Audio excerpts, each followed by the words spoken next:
Well, hello, I'm Josh, and I'm back once again with another great film to tell you about.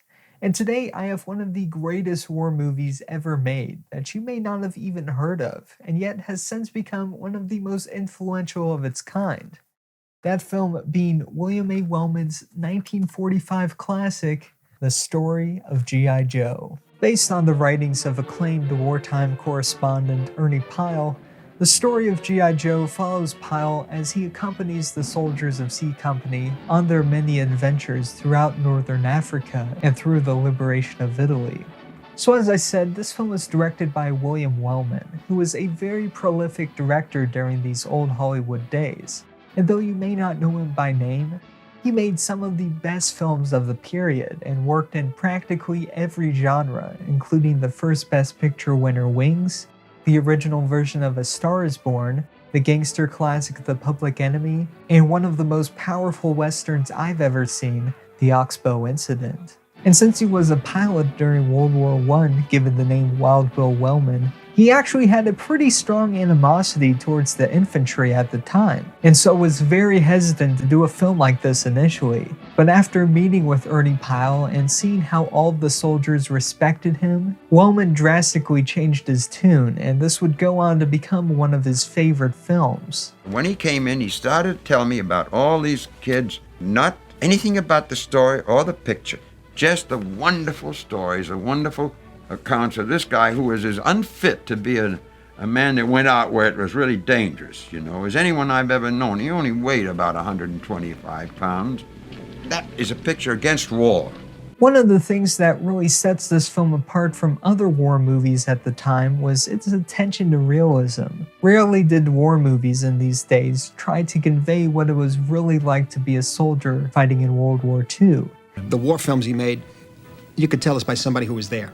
Somebody who knows how to take the elements of filmmaking tools to create what he or she knew to be real. And that's interesting to me because it has a sense of truth to it. And that's the real strength of this film. It isn't about any big mission with epic sweeping battle scenes. And sure, there is combat, but the film is much more about following the average soldier, giving each one their own character and personality traits, reminding you that these were just everyday people trying to get back to their lives back home. And though a master of exciting action scenes, Wellman makes a strong point to show the mundane life of the average GI just as often, if not more so, than the combat. We see the soldiers waiting around for the next letter to come home, all the while death being just around the corner, giving no time for the usual dramatic last words. A lot of the films that were being made during World War II, there were a lot of real flag-waving, very heroic sort of pictures made by John Wayne, Ronald Reagan, Errol Flynn. These guys were never in a real war. But you look at Wellman's films, any of his films about fighting men, these are not about heroes. Wellman's fighting men are just men who just want to live through it. They don't want to conquer a country or defend some big abstract idea, and they don't clutch the flag and they don't, dream of apple pie.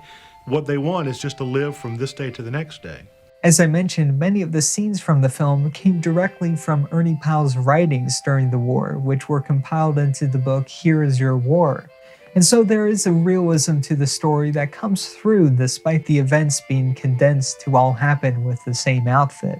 And though this film has mostly gone into obscurity to the larger public, it clearly had a huge influence on many more modern war films, such as Saving Private Ryan and The Band of Brothers. And even though Ernie Pyle claimed to have only used the title The Story of G.I. Joe because he couldn't think of a better one, it became quite an influential name in itself, eventually inspiring the popular Hasbro action figures of the same name, which we know today. But now for the cast, and Ernie Pyle is played by the wonderful actor Burgess Meredith. Probably best known today for his roles as the Penguin in the 1966 Batman series with Adam West, as well as playing the gruff coach in Rocky, but he was really a highly regarded actor who had previously garnered good press as George Milton in Lewis Milestone's excellent adaptation of John Steinbeck's Of Mice and Men. But Meredith was still not a big star, and at the time he was in active duty as a captain in the Army Air Corps, and he almost wasn't allowed to leave to make the film. But largely due to Pyle's popularity within the military, he was eventually cleared to work.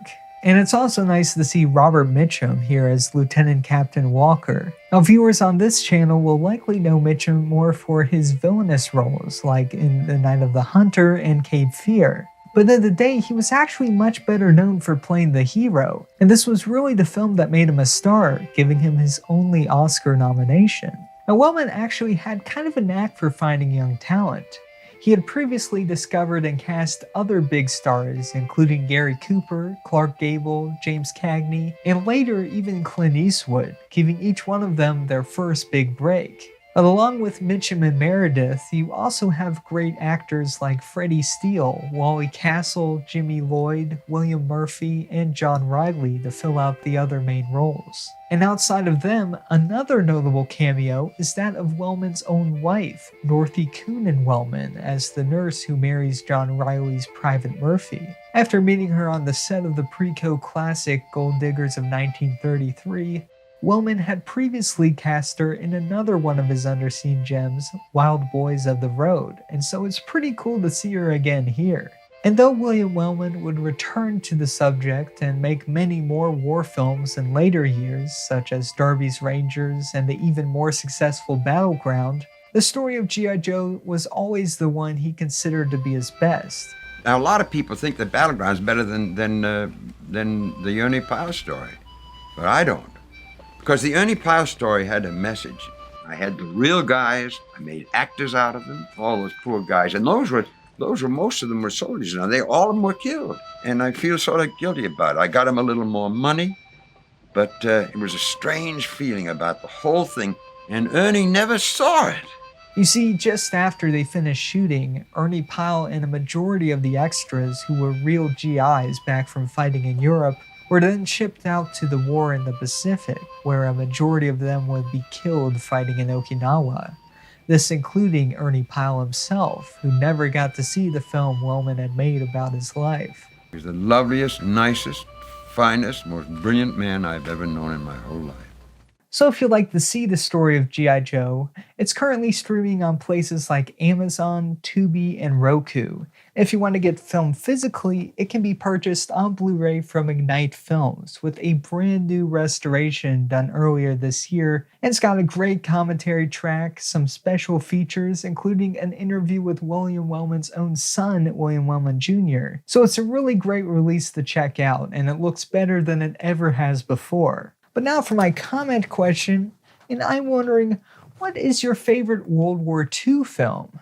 I mean, there are so many different kinds of films out there that explore the Second World War. Some of them more realistic like this film, while others are more exciting and maybe even fun, while still getting across the truth in their own way. Maybe something like Kelly's Heroes, which I talked about earlier this year. But whatever you choose, put it down in the comment section below and start discussing.